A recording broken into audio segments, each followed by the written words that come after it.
Hello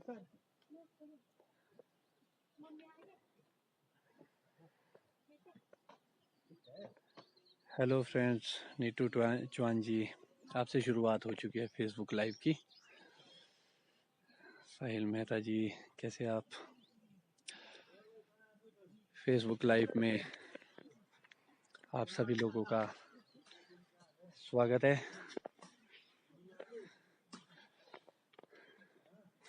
Sandeep Thakur ji good morning bro. Neetu Chauhan जय श्री राम जी कैसे आप? हेलो ब्रो नमस्ते। सनी चंक्रोला हेलो।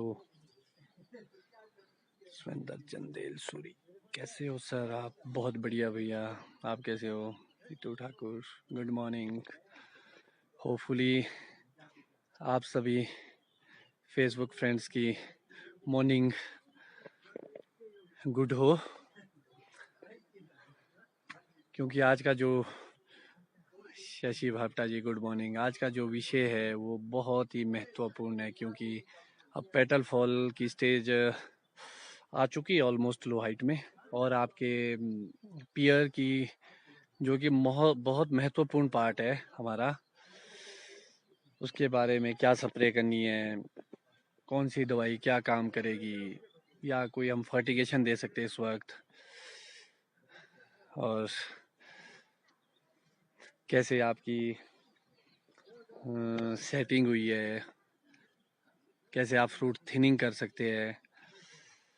वैसे तो होपफुली जहाँ तक मुझे इन्फॉर्मेशन इस साल काफ़ी अच्छी क्रॉप की रिपोर्ट्स आ रही है, ख़ासतौर पर लो हाइट में, जो कि एक अच्छी बात है, क्योंकि बहुत सारी सालें हो गई है जब से हमारे लो हाइट में फ्रूटिंग नहीं आई है। ऑल ओवर गिने चुने लोगों के ही सेब लग रहे हैं काफ़ी सालों से, और मिडल तक भी काफ़ी अच्छी रिपोर्टें आ रही है इस साल। अब ये देखते हैं कि भाई कितना फ़र्क पड़ता है इस साल क्रॉप पे, और कैसी कैसी रिपोर्ट्स आती है। गुड मॉर्निंग विशाल जी, कैसे है आप लोग? क्या रिपोर्ट्स आ रही है आपके पास फ्रूटिंग की? Kapil Sharma ji good morning. आप ज़्यादा से ज़्यादा लोग लाइव आइए, ताकि आप लोगों को मैं बहुत कुछ सिखा सकूं या समझा सकूं, या कोशिश कर सकता हूं। वैसे आप सभी को जानकारी ही होगी।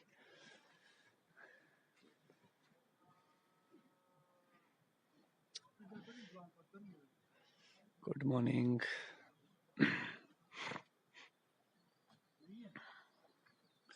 कुशल तेकटा जी कैसे आप? विटी जी, जो कि विटी किम टेटा जी, जो कि बहुत फॉर्म है इस साल बगीचों में काम करने के लिए। काफ़ी अच्छी फ्रूटिंग है इनके भी, कल फ़ोन था मुझे।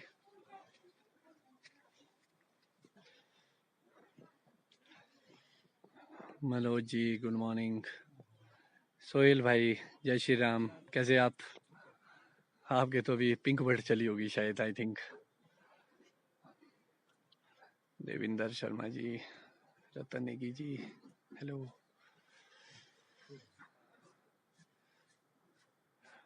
हेलो पंकज भाई। शुभम भैया कैसे आप? आपकी साइड कैसी है क्रॉप? प्रदीप आप्टा जी, साइंस्टा जी गुड मॉर्निंग कैसे आप? रेडका जी हाय गुड मॉर्निंग। सोहेल भाई 60 to 70% तो शायद हो गया आपका टाइम अब पीजीआर डालने का।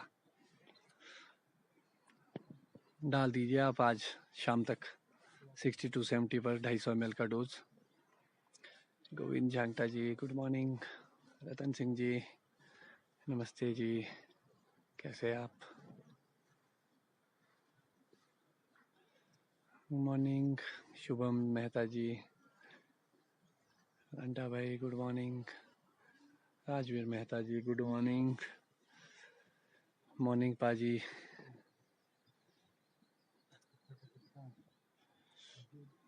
Jagdish Jaggi ji good morning.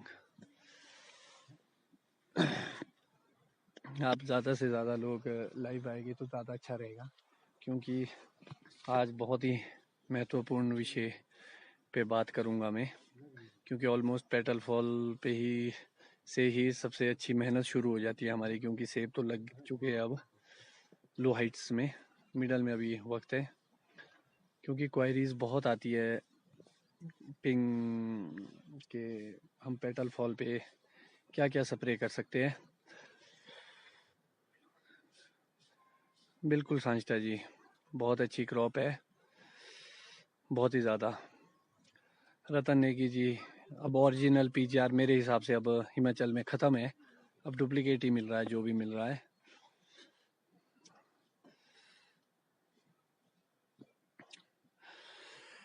तो आई थिंक मुझे लगता है कि अब शुरू कर देना चाहिए हमें। आज का जो पर्पज़ है, जैसे कि आप सभी को कि अब लो हाइट में मैक्सिमम पेटल फॉल हो चुका है, तो अब कन्फ्यूजन पैदा हो जाता है कि भाई क्या डाले क्या ना डाले, कौन सी चीज़ क्या काम करेगी। तो मैं अपने एक्सपीरियंस शेयर करूँगा, मैं कोई ऐसी बात नहीं करूँगा कि किससे क्या होता है क्या क्या, अपनी अपनी कंपनी से अपने अपने प्रोडक्ट है सबके। तो एक चीज़ का ध्यान रखना, जब पत्ता आना शुरू होता है आपके प्लांट में, तब से लेकर आपके 65 से 70 दिन तक कोई भी फंगस एंटर नहीं करती है आपके लीव्स में। तो इसी बीच आपको कोई भी फंगेसाइड स्प्रे करने की ज़रूरत नहीं है मेरे हिसाब से। सिर्फ एक चीज़ के लिए आपको पत्तों में स्प्रे करनी पड़ती है, वो होती है पाउडर मिट्यू, क्योंकि पाउडर मिट्यू की जिसको शिकायत होती है उसको स्प्रे करनी ही पड़ती है। और एक और दिक्कत आती है कॉर रॉट की, जो फ्रूट का जो बीज होता है जो अंदर से सड़ जाता है, या जिनके फ्रूट की ड्रॉपिंग की शिकायत आती है, इसके लिए दवाई डाली जाती है फंगेसाइड, मगर फंगेसाइड में भी सिस्टेमेटिक। कॉन्टैक्ट फंगेसाइड की अभी कोई ज़रूरत नहीं है। कुछ लोगों के कन्फ्यूजन होगा कि कॉन्टैक्ट और सिस्टेमेटिक क्या होती है। कॉन्टैक्ट फंगेसाइड सिंपल भाषा में आपको समझाऊं, जो डाइथीन होती है वो कॉन्टैक्ट फंगेसाइड होती है, और जो बेबिस्टीन होती है वो सिस्टेमेटिक होती है। जब भी आप दवाई खरीदे उसके ऊपर लिखा होता है सिस्टेमेटिक और कॉन्टैक्ट। दोनों दवाइयाँ मिक्स करके पड़ती है, मगर अभी नहीं पड़ती है, क्योंकि अभी आप जितना ज़्यादा स्प्रेज करेंगे उतनी ज़्यादा रेस्टेटिव होगी, आपकी रस्टिंग आएगी आपकी ज़्यादा से ज़्यादा। तो ख़ास तौर पर अभी आप फिलहाल पाउडर फॉर्म से बच सकते हैं स्प्रे से, और आपको हर स्प्रे में स्टिकर डालने की ज़रूरत है। कोशिश हो तो आप सिलिकॉन बेस्ड जो भी स्टिकर स्टिमुलेटर आते हैं आप उसका यूज़ कर सकते हैं। तो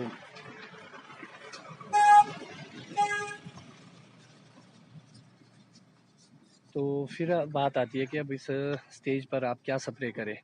माइक्लोबुटालीन, जो कि हॉर्टिकल्चर वाले बून करके देते हैं, नागार्जुना का इंडेक्स के नाम से आता है, और सुमिटोमो का बुद्धि कुछ ऐसा नाम है, उस नाम से आता है आई थिंक। तो आपको माइक्लोबुटालीन डालना है पेटल फॉल पे, क्योंकि एक सस्ती स्प्रे भी है ये। और इसके साथ साथ क्या महत्वपूर्ण है और करने के लिए, साइज इम्प्रूवमेंट के लिए या कुछ और करने के लिए, तो पेटल फॉल से लेकर आपके वॉलनट स्टेज तक, ध्यान से सुनना, पेटल फॉल से लेकर वॉलनट स्टेज तक आपके फ्रूट के सेल्स की डिवीजन होता है, सेल्स का डिवीजन होता है। और अखरोट के दाने से लेकर आपके आगे टिल हार्वेस्ट तक सेल्स की डेवलपमेंट होती है।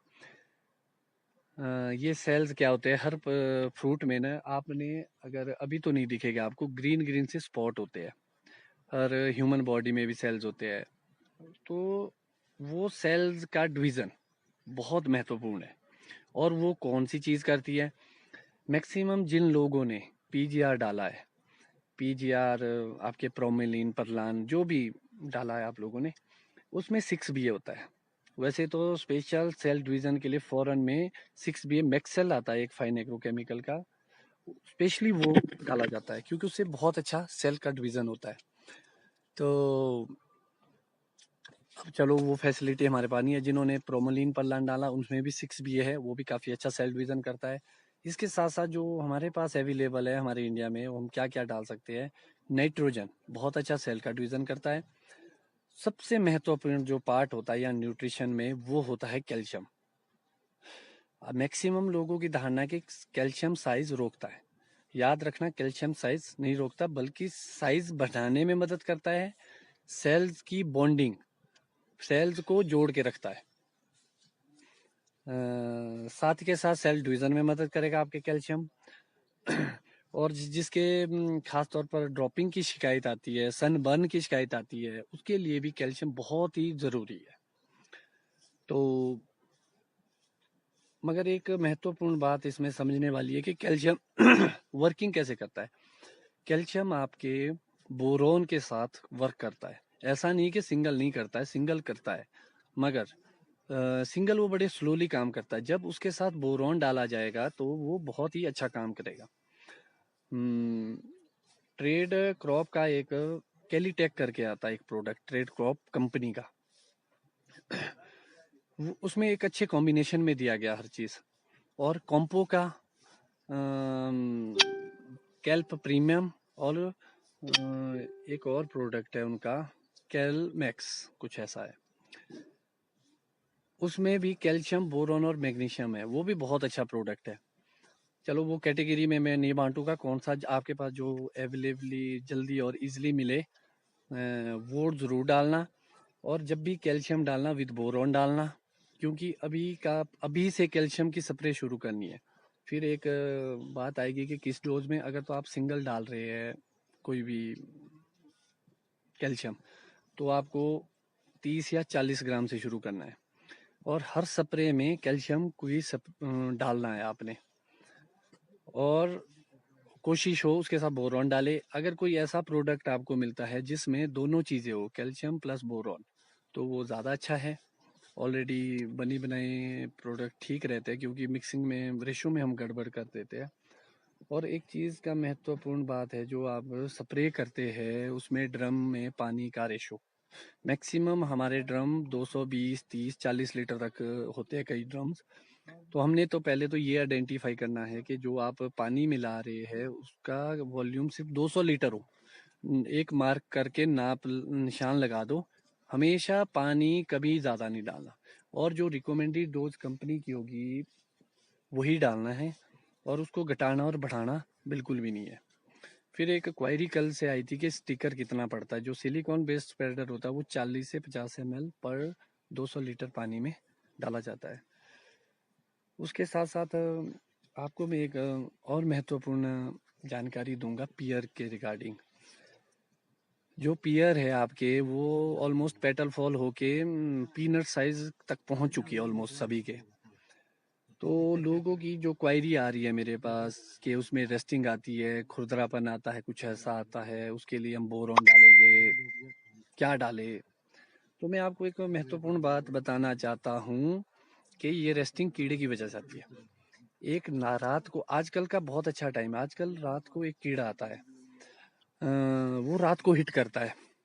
तो उसमें क्या होता है, वो रात को खाएगा, सकिंग पेस्ट होते हैं वो चूसने वाले कीड़े, वो खराश पैदा कर देगा आपकी पियर में। तो वो आगे जाके रेस्टिंग का कारण बनती है, वही रेस्टिंग होती है। लगभग 1 महीने के इंटरवल के बाद आपने एक स्प्रे रिपीट करनी है फिर से नाशपाती में। तो नाशपाती में आप क्या डालें, नाशपाती के लिए जो प्रोडक्ट तो बहुत है मार्केट में, जो भी आपको सूट लगे। फिलहाल हमने वो प्रोडक्ट लेना जिसमें आपके नाइट्रोजन हो, कैल्शियम हो, बोरॉन हो, प्लस आपने इसके साथ इंसेक्टिसाइड मिक्स करना है।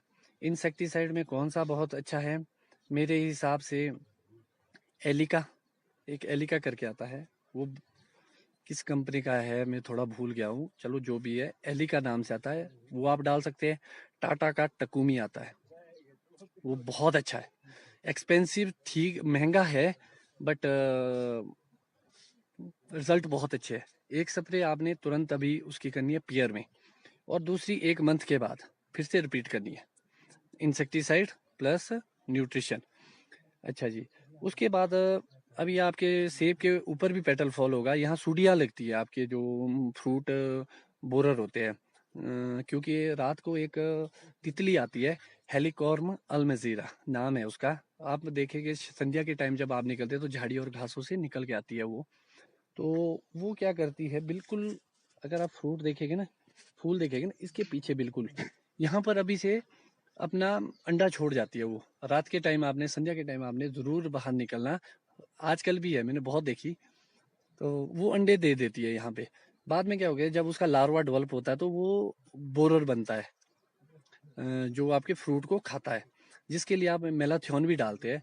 अगर आपने मेलाथियोन डालना, वो भी एक अच्छी दवाई है, क्योंकि वो माइट को बढ़ावा नहीं देती है। तो मेलाथियोन के अलावा भी एक अच्छे अब टेक्निकल है हमारे पास, जो टकुमी है, टाटा का टकुमी, आप उसको 50 ग्राम पर 200 लीटर पानी के रेशो से स्प्रे कर सकते हैं सेब प्लस नाशपाती में। इससे आपके ना फ्रूट बोरर की शिकायत आएगी और ना ही आपके कोई और इंसेक्ट अटैक करेगा। अच्छा जी, फिर आपको अगर बायो में जाना है तो आपको नीम ऑयल, फिश ऑयल, या आप गौमूत्र बहुत अच्छा वो हो सकता है आपके, लस्सी, खट्टी लस्सी और गौमूत्र, उसकी भी आप स्प्रे कर सकते हैं पेटल फॉल पे। तो इसके साथ ही साथ आपको एक बात बताना चाहूँगा मैं। कल परसों से एक बहुत ही बड़ी बात चली है पीजीआर को लेके। कंफ्यूजन क्रिएट किया जा रहा है, ओरिजिनल डुप्लीकेट हम कैसे आइडेंटिफाई करें, क्या पीजीआर के साइड इफ़ेक्ट है। जो भी है वो अपनी अपनी सोच है जी सबकी। तो आपको मैं ना एक कुछ फोटोग्राफ्स दिखाना चाहूँगा।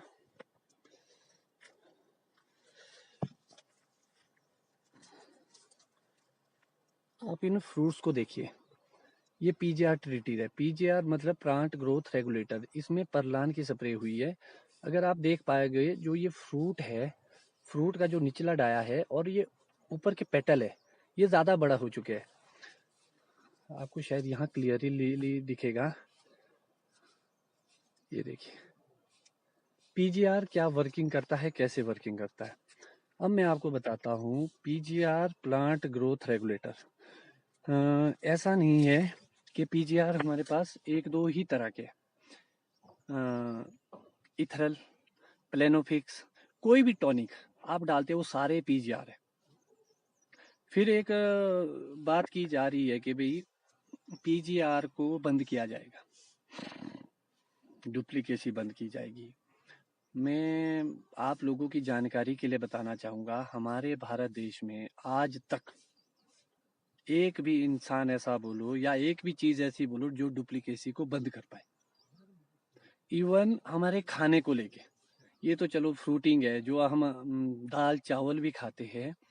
आपने देखा होगा कई बार बोलते कि चाइना का चावल आ गया, प्लास्टिक का चावल आ गया, या कुछ कुछ भी। आप नाइकी के शूज़ सारे ब्रांड पहनते हैं, मैक्सिमम लोगों ने जूते देखे, आप मॉल पर से लेते हैं। जब आप लोअर बाजार में जाएंगे तो वहाँ नाइकी के डुप्लीकेट जूते भी होंगे। क्या वो बिकते नहीं है? बिकते हैं, क्योंकि उसको आप आइडेंटिफाई नहीं कर सकते कि ओरिजिनल क्या है और डुप्लीकेट क्या है। वो हमने देखना है कि ओरिजिनल कहाँ से ले, उसके अंतर को पहचानना है और उसके बेनिफिट्स क्या है और उसके क्या नुकसान है। एक मिथ्या फैलाई जा रही है पीजीआर को लेके, सिर्फ वो लोग फैला रहे हैं जिनकी पहुंच में नहीं, जिन्होंने पीजीआर कभी यूज नहीं किया, जिन्होंने कभी दिखा नहीं। ये सच्चाई है, कड़वी है, कुछ लोगों को बहुत बुरा लगेगा। उन्होंने पीजीआर देखा ही नहीं, उनको पीजीआर की नॉलेज ही नहीं है, किसी भी पीजीआर की, जो पीजीआर के बारे में बातें करते। ऐसा नहीं है कि डालो, जो अफोर्ड कर सकता है, जो ले सकता है वो लो, कंपल्सरी नहीं है डालना। मगर एक चीज़ याद रखना, जो फॉरेन या जो जब हम विदेश के सेब की बात करते हैं, उसमें और हमारे में क्या फ़र्क है, क्यों उनकी क्वालिटी अच्छी है, क्योंकि वो पीजीआर यूज़ करते हैं। अगर ये पीजीआर इतने ही खतरनाक होते तो शायद हेल्थ कॉन्शियस हम ज़्यादा है कि वो लोग हैं, वो लोग यूज़ ही नहीं करते उसका, वो छोड़ देते, बैंड होते वो। हिंदुस्तान में अभी रजिस्ट्रेशन नहीं है, हम थोड़ा थोड़ा लाते हैं अपने ट्रायल के लिए, क्योंकि हमने रिजल्ट देखने और हमने रिजल्ट देख चुके हैं। मैं अपनी बात करूंगा, लगभग 5 साल हो चुके हैं, इस साल 6th ईयर है मुझे कंटिन्यूसली प्रोमेलिन और पल्लान की स्प्रे करके। साइड इफेक्ट मैं आपको बताता हूँ, आपने कभी देखा कि मुझे कोई साइड इफेक्ट दिखा होगा? फ्रूट क्रॉप मेरे हिसाब से जब से पीजीआर यूज हुआ, हमेशा हर साल रेगुलर क्रॉप है और क्वालिटी बेहतर होती है पीजीआर से। रस्टिंग में मदद करता है, फ्रूट वेट में मदद करता है, आपके सेल डिवीजन में मदद करता है, फ्रूट साइज बढ़ाने में मदद करता है।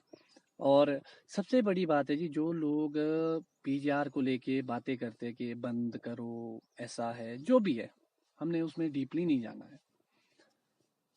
जो भी किसानों के हित की कोई भी दवाई होगी, उसके लिए लड़ो सरकार से कि इसको लीगलाइज किया जाए जल्द से जल्द, क्योंकि नौनी मशोबरा में इसके ट्रायल लग चुके हैं और वो ट्रायल पास हो चुके हैं। अब हमारी मांग हितों को देख के ये होनी चाहिए कि इसको लीगलाइज जल्द से जल्द किया जाए, ना कि एक ऐसी बातें तो हम फॉरेन से कंपटीशन की कर रहे हैं। अभी तो पहले तो हमारी प्रोडक्शन नहीं है, उसके बाद क्वालिटी की बात की जाती है कि जी ओपन मार्केट हो जाएगी, सेब कैसे बिकेगा? सेब तब बिकेगा जब हमारे पास ऐसे प्रोडक्ट होंगे, प्रोडक्ट होने चाहिए पीजीआर। अब रेट को लेके मैं आपको एक चीज बताता हूँ। चलो प्रोमेलिन और पल्लान तो मार्केट में बिक रहा है, चलो महंगा बिका सस्ता बिका, जिसने भी थोड़ा थोड़ा करके लाया ट्रायल के लिए, एक दो दो ड्रम डाल दिया लोग, और इतना आता भी नहीं है, बहुत कम मात्रा में आता है। लास्ट ईयर मैंने एक ब्लश डाला था, आपने देखा होगा, मैंने एक वीडियो डाली थी कि ब्लश पीजीआर लाया था मैंने, कलर इनहेंसर। तो आपको मैं बताऊं, मुझे ये नहीं पता कि वो फॉरेन में किस रेट में मिलता है, क्योंकि मुझे चाहिए था, मैंने ट्राई लगाया था जी लास्ट ईयर। तो 2 लीटर भी पूरा नहीं था, 2 क्वाड था वो। अमेरिका में 946 ml का एक क्वाड होता है और 2 क्वाड होता है 1.89 लीटर। 2 क्वाड मुझे 54,000 का पड़ा, बहुत महंगा है। 54,000 खर्च किए मैंने। तो रिजल्ट्स बताता हूँ मैं आपको। आपने पिछली साल देखा होगा कि मेरा सेब 3500 रुपये बिका, कोई ऐसा नहीं था, सिंपल सेब था जैसे आपका था।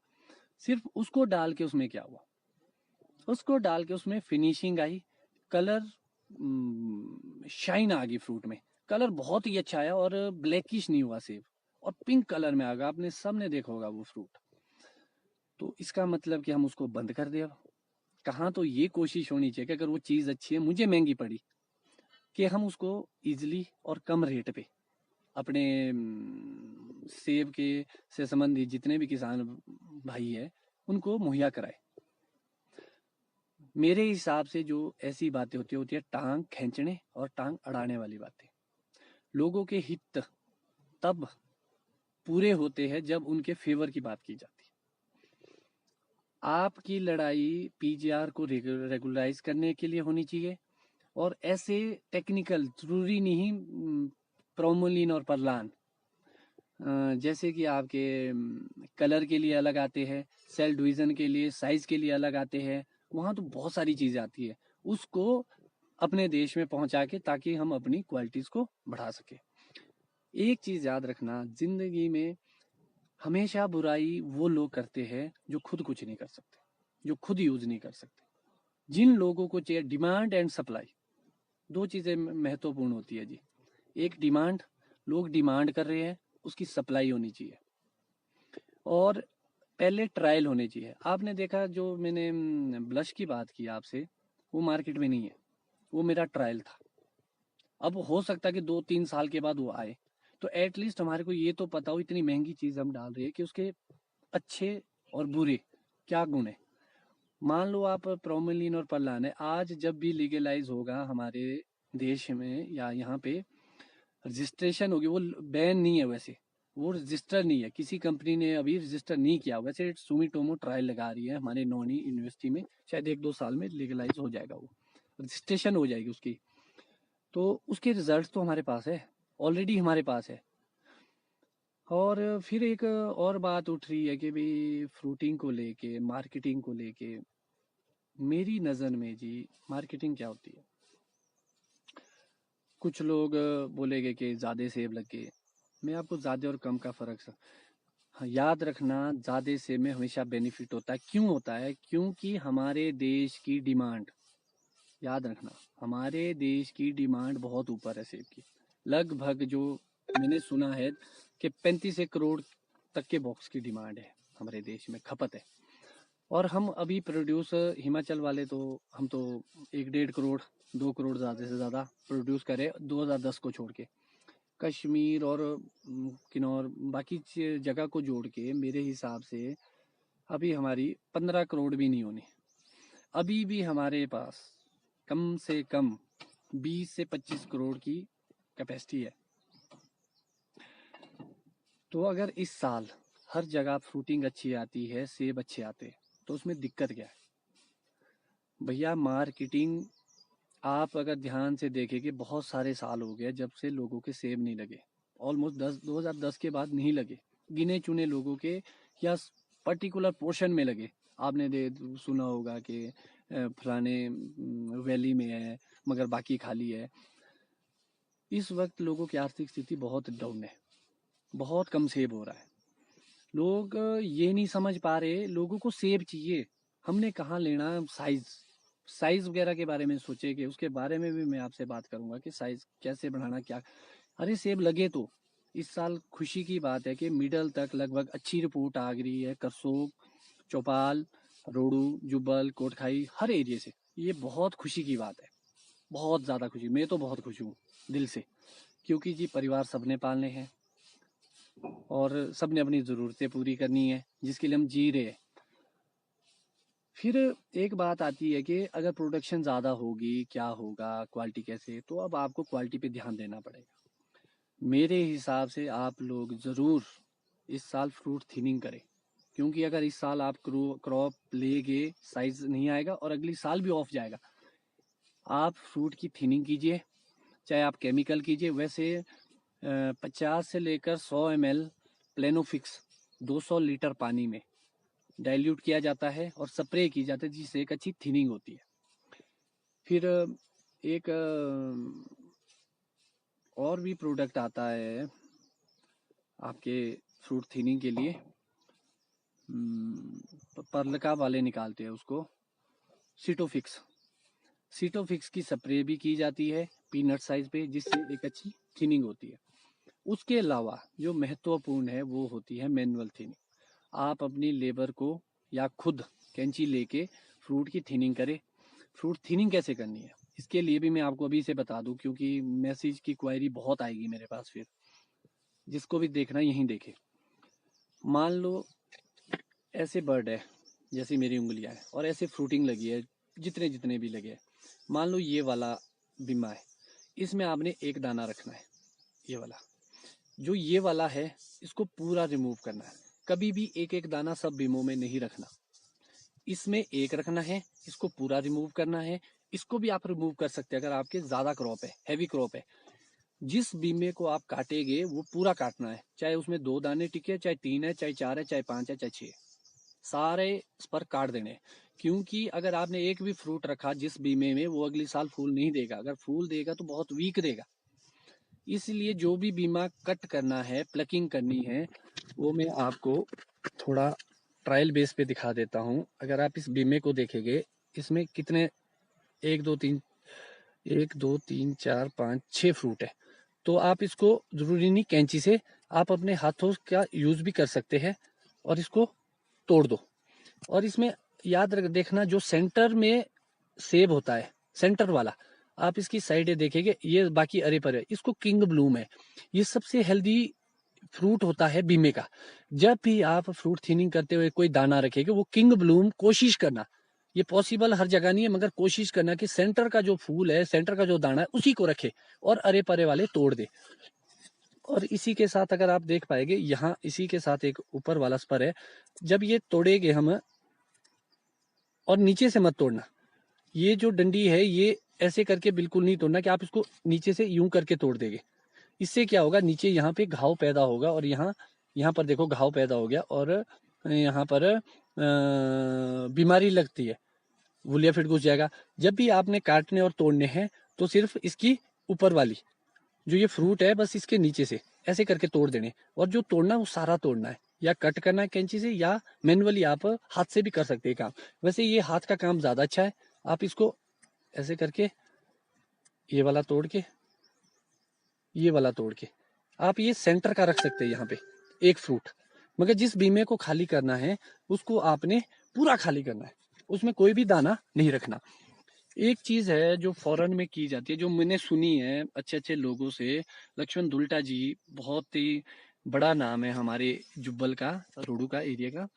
तो उनसे जो भी छोटी मोटी बातें सीखी, उनके हिसाब से अंग्रेज लोग 6 इंच पे फ्रूट टू फ्रूट एक एक दाना जब आप रखेंगे 6 इंच पे लार्ज बनता है, 5 इंच पे मीडियम बनता है, 4 इंच पे स्मॉल बनता है, 3 इंच पे एक्स्ट्रा स्मॉल। उनके हिसाब से हो सकता है कि फॉरन के हिसाब से, क्योंकि वो रूट स्टॉक पे है मैक्सिमम, हम सीडलिंग पे है, ये ऐसे रिजल्ट्स ना आए।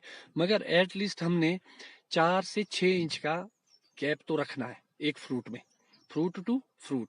फिर कई लोगों की ये चीजें आएगी कि इससे होता क्या है, कैसे बाद में झड़ते हैं, ड्रॉपिंग होती है, जून ड्रॉप होता है। याद रखना जो जून ड्रॉप होता है वो फॉल्स पॉलिनेशन होता है, जो खुद ही मतलब अभी ग्रो जान की वजह से या खादों की वजह से चिपक जाता है, बाद में वो ड्रॉप होता है, वो तो झड़ना ही है। सबसे बड़ा थिनिंग का रोल क्यों अहम हो जाता है जी, मैं आपको यहाँ समझाता हूँ। ये आपके 4-5 फ्रूट है ये वाले, अभी ये 4 फ्रूट है जी एक बीमे में, चारों चल पड़े जी। जब तक ये मान लो ये जून में ड्रॉप हो गए, अभी ड्रॉपिंग फिलहाल ये लग रहा है, ये लग रहा है और ये लग रहा है। जब तक ये जिंदा रहेंगे तब तक ये क्या करेंगे, ये खाना खाएंगे, खाना तो खाएंगे जी। अच्छा जी, मान लो हम इसको तोड़ देते हैं 3 को, ये 3 हमने तोड़ दिए और एक रख दिया ये वाला। अब क्या होगा जी, ये जो 3 दाने इस दाने का भोजन को खा रहे थे, अब ये एनर्जी कहाँ मिलेगी, अब ये डाइट कहाँ जाएगी, सिंगल फ्रूट में जाएगी, ऑटोमेटिकली वो बढ़िया बनेगा। आप ये समझ सकते हैं कि 5 दाने हैं, आपने 4 काट दिए, एक रख दिया। आजकल आजकल वैसे अर्ली अभी आप लगभग पीनट साइज तक 10 mm जितना सरिया होता है मोटा, उस लगभग 10 mm का सरिया इतना होता है जितना मेरा थंब होगा लगभग। तो इस थंब के साइज से नीचे नीचे आपने फ्रूट की थिनिंग करनी है, मेन हाथ से चाहे कैंची से काट के। तो जो 5 दानों की एनर्जी है वो हमने एक में देनी है, और कोशिश करनी है कि किंग ब्लूम को रखा जाए, क्योंकि वो सबसे ज्यादा क्वालिटी फ्रूट। आपने देखा होगा कि किंग ब्लूम पे स्प्रे की जाती है, किंग ब्लूम की फॉरनर करते हैं, क्योंकि किंग ब्लूम सबसे हेल्दी फ्रूट होता है और फूल होता है, और सेंटर का जो आता है वो किंग ब्लूम होता है, और सबसे अच्छा क्वालिटी फ्रूट उसमें आता है। और ये तो होगी थिनिंग से रिलेटेड बातें। अब और महत्वपूर्ण है कि आप नाशपाती और सेब को अलग अलग कैटेगरी में बांट सकते हैं। नाशपाती अलग और सेब अलग, अलग से मेहनत कीजिए। नाशपाती में रस्टिंग कीड़ों की वजह से सबसे ज्यादा आती है, क्योंकि इंसेक्टिसाइड ही करनी पड़ती है उसमें ज्यादातर। नाइट्रोजन आप दे सकते हैं, कैल्शियम और बोरॉन। कई जितने भी आज तक फॉरेनर ने, अंग्रेजों ने यहाँ विजिट किया, हम उनसे क्वेश्चनिंग करते हैं कि आप लोग कैल्शियम का क्या रोल है। वो लोग 20-20 स्प्रे करते हैं कैल्शियम की, और हम लोग 2 भी नहीं करते। मैं खुद 8 से 10 स्प्रे कर रहा हूँ कैल्शियम की, मगर विद बोरॉन डालना है। जो भी बतेरे आते हैं मार्केट में, कॉम्बिनेशन में आते हैं, या अलग अलग डालो, आप जैसे मर्जी डालो, मगर कैल्शियम के साथ बोरॉन जरूर डालना, और एक अच्छे तरीके से डालना। पेटल फॉल में आप स्कोर भी डाल सकते हैं, आपके थायो मैग्जाम, आपके रोको, वो भी डाल सकते हैं। कॉन्टाफ भी आप डाल सकते हैं, क्योंकि मैक्सिमम जो सिस्टेमेटिक डालनी है, और जो पाउडरी मिड्यू के लिए काम करे। सिर्फ एक ही बीमारी अभी होती है पाउडरी मिड्यू, उसको कंट्रोल करने के लिए ये डाला जाता है। अभी कोई भी पत्तों की बीमारी नहीं आती है। और एक महत्वपूर्ण बात है कि पेटल फॉल में मैग्नीशियम, जिंक का क्या अहम रोल है। मैग्नीशियम क्लोरोफिल बहुत अच्छा बनाता है। जो ये आपने देखे होंगे टॉनिक होते हैं कोई भी ABCD, तो उसमें मैग्नीशियम भी होता है, नाइट्रोजन भी होता है, जिंक भी होता है, क्योंकि जिंक और मैग्नीशियम दोनों आपके क्लोरोफिल बनाते हैं। क्लोरोफिल क्या होता है, अब हो सकता है आपको, बहुत सारे लोगों को, मैक्सिमम को पता होता है जी, मैं समझाने की नहीं करूँगा ज़्यादा। ये आपकी लीफ है, आपको अगर दिख रहा होगा ना, ये हल्का सा पीला है पत्ता भी, क्योंकि स्टार्टिंग स्टेज में आता है जी, पीलापन आता है इनमें हल्का सा ना, ये ग्रीन नहीं होता, डार्क ग्रीन नहीं होता, ये बिल्कुल हरा। तो जो हरियाल, जितना हरा पत्ता होगा वो भोजन होता है जी, खाना होता है इसका, पत्तों का और पेड़ का। हमने क्लोरोफिल बनाना है, तो इसको ग्रीन करना है, बिल्कुल ग्रीन, ये थोड़ा अभी लाइट ग्रीन है, अब इसको डार्क ग्रीन करना है। तो जैसे मैग्नीशियम, आप ह्यूमिक एसिड की स्प्रे भी कर सकते हैं, तो ऐसी चीज़ों से इसको बढ़ाया जाता है। और इसी के साथ साथ इसी के बीच में एक चीज़ कवर करूंगा, माइट। मैक्सिमम लोगों के पास को अभी तक माइट का पता नहीं कि माइट होती क्या है, मैक्सिमम लोगों को। कई लोग भूलिया फिर को माइट बोलते हैं, कोई किसी भी कीड़े को पकड़ के कि माइट हो गया, उनको देखना नहीं आता। इसके लिए मैं आपको जरूर बोलना चाहूंगा, जब आप एक बागवान है, आपके पास टूल्स होने चाहिए प्रॉपर। एक लेंस लीजिए, मेरे हिसाब से 10 20 50 रुपए का मिल जाएगा आपको। और जिस कंपनी से आप माइट की दवाई खरीदते हैं, जिस लाले से आप खरीदते हैं, उनके पास कंपनीज लेंस देती है, लेंस फ्री ऑफ कॉस्ट देते हैं। आप लालों से डिमांड करो कि हमारे को लेंस दे, या तो आप खुद भी परचेज कर सकते हैं। तो उससे उससे आप पत्तों पे देखना, लाल लाल कीड़ा होता है, एक बहुत छोटा होता है, आंखों से भी दिख जाता है। कई बार आप अगर ऐसे दो हथेलियों के बीच में या दो उंगलियों के बीच में यूं दबाएंगे, पिंच करेंगे, तो उसमें खून लग जाता है आपके उंगलियों में, तो वो माइट होती है। ऐसा नहीं माइट नहीं आती है, माइट आती है। वो आती क्यों है? वो आती है क्लोरोफिल को खाने के लिए। जैसे ही आपके वो क्लोरोफिल को चाट देगी, आपका पत्ता बुरबुरा और हार्ड हो जाएगा। पत्ता हमेशा नरम होना चाहिए, बिल्कुल सॉफ्ट। जितना सॉफ्ट होगा उतना अच्छा होगा। तो आपको लग जाएगा कि हार्श हो जाएगा, वो देखना है हमने।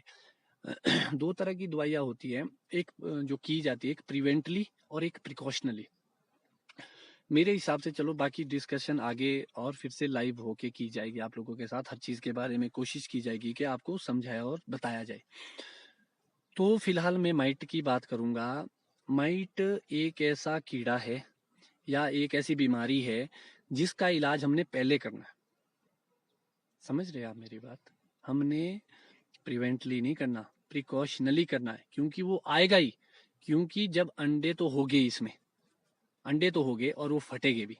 जब वो फटेगे, मान लो वो 10 दिन भी जिंदा रहते हैं और आपके पत्तों को खाते, तो पत्तों की हरियाली को बिल्कुल खत्म कर देते हैं। एक बार अगर पत्तों से क्लोरोफिल चला गया, क्योंकि सारी साइजिंग, फ्रूट साइज, फ्रूट की भोजन, सारा इस पे क्लोरोफिल पे डिपेंड करेगा। तो आपने जो भी माइटीसाइड डालनी है, आपके ओबेरॉन आता है, बोर्नियो आता है, और मैडन आता है। हॉर्टिकल्चर में मैडन भी आता है एक। जो जो अफोर्ड नहीं कर सकते प्राइवेट से, वो सरकारी दुकान में जाके मेडल ले सकते हैं। मगर ये करनी है जल्दी, और कब करनी है इसका टाइमिंग में मैं आपको बता दूं। मैक्सिमम कोशिश करो कि आप कर दो इसको पहले ही, इसको करने, क्योंकि वो अंडे को फटने नहीं देगी। ये वाली रजिस्टर भी आती है एक, वो अडल्ट को मारती है। जो अंडों से फट चुके हैं वो उनको मारेगी, वो अंडों पे असर नहीं करती है। क्योंकि मैक्सिमम वो ब्रांड चला है लोगों के दिमाग में, जानते नहीं है लोग दवाई के बारे में।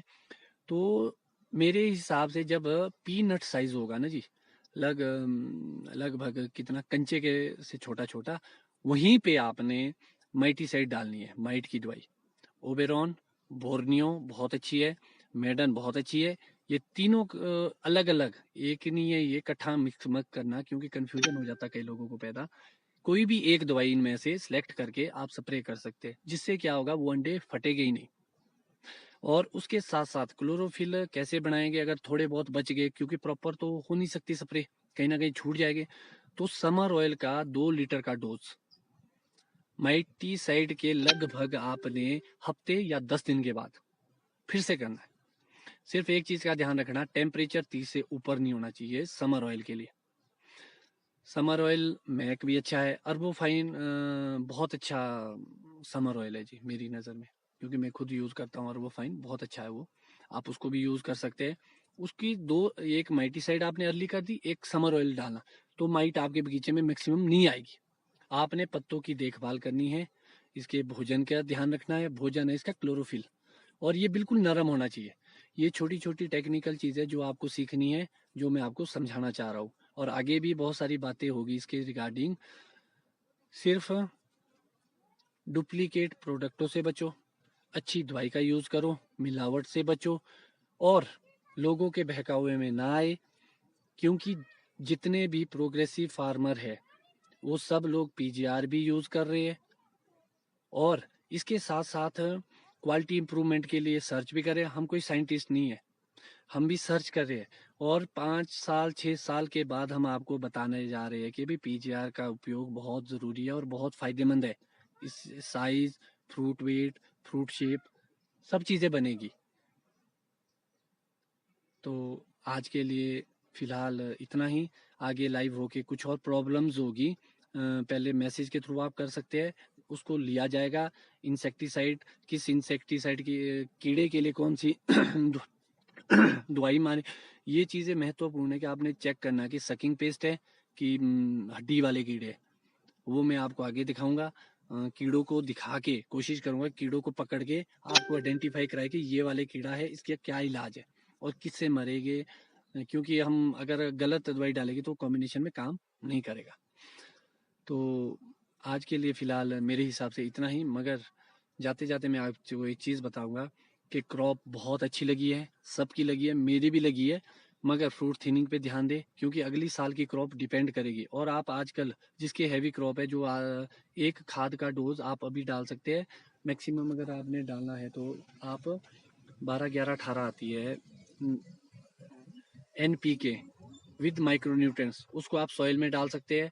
जो बड़ा पेड़ है जिसमें आपके 20 से ऊपर पेटी होती है, उसमें 1 किलो, उससे नीचे नीचे घट के 1/4 किलो, ½ किलो, अपने डोज के हिसाब से। छोटे पौधों में आप 100 200 ग्राम जरूर डालें, क्योंकि 2 1 दिन 3 दिन के बाद अभी मॉइस्चर भी है थोड़ा, घुल भी जाएगी। जिसके बाद ड्रिप है वो ड्रिप के थ्रू भी डाल सकता है।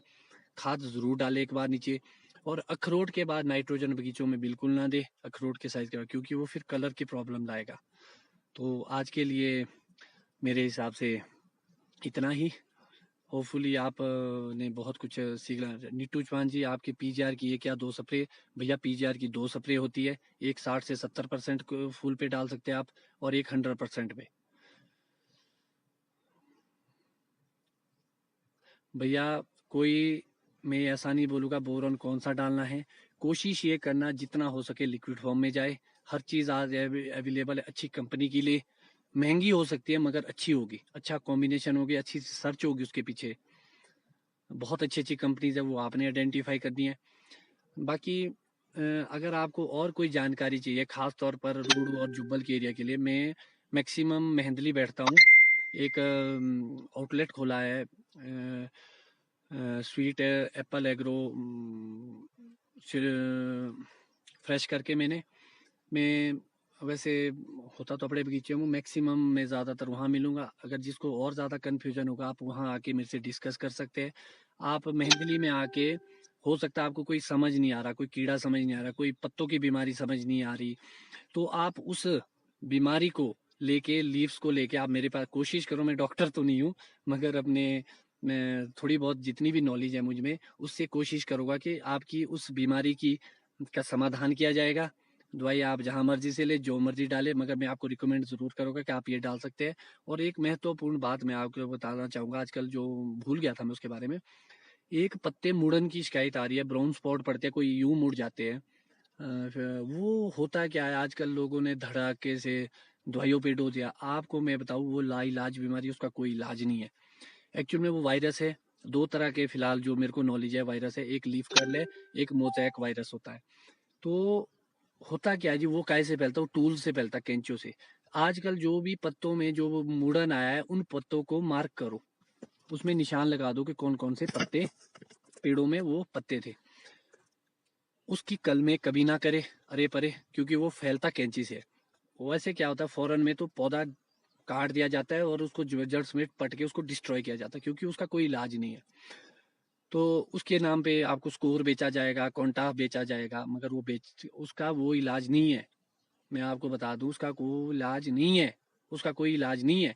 आपने आइडेंटिफाई करना है, अगली साल जब आप प्रूनिंग करेंगे तो प्रूनिंग या तो पहले उनमें करनी है, अपनी कैंची सैनिटाइज करनी है।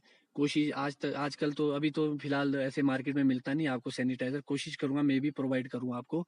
कोई भी पौधा प्रूनिंग होता है उसके बाद उसके टूल्स को सैनिटाइज करो, उसको धुला के दूसरे पौधे में चढ़ना। मैं मैक्सिमम ऐसा करता हूँ, एक पौधे की प्रूनिंग होगी, फिर कैंची और आरिया धुलेगी, फिर दूसरे पौधों में जाएगी। और उसको रोकथाम के लिए आप एक काम कर सकते हैं, अगर उसको आपने कंट्रोल करना था, वो काफ़ी हद तक कंट्रोल होता है, मगर अब नहीं होता। जब ब्लड स्वेल होना शुरू होता है, जब फटना शुरू होता है, वहीं पर आप कोसाइड या ब्लाइटॉक्स के साथ वेलिडामाइसिन एंटीबायोटिक आती है, उसकी स्प्रे कर सकते हैं, तो वो बहुत कम आती है वो बीमारी, वो बहुत नहीं आती है। इसीलिए अगर करनी है तो पहले कीजिए।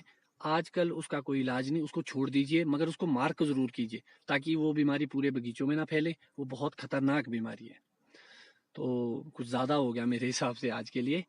तो थैंक यू, आप सब लोगों ने मदद किया।